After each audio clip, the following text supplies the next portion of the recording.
This year, we have been learning to read and write high-frequency words. In my classroom, we call them sight words.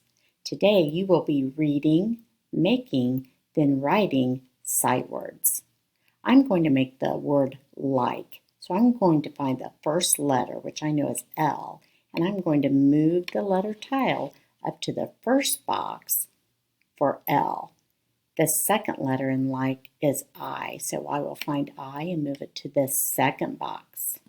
The next letter I know is K. I will move it to the third box. And the last letter in the word like is E. I will move it to the last box, that silent E.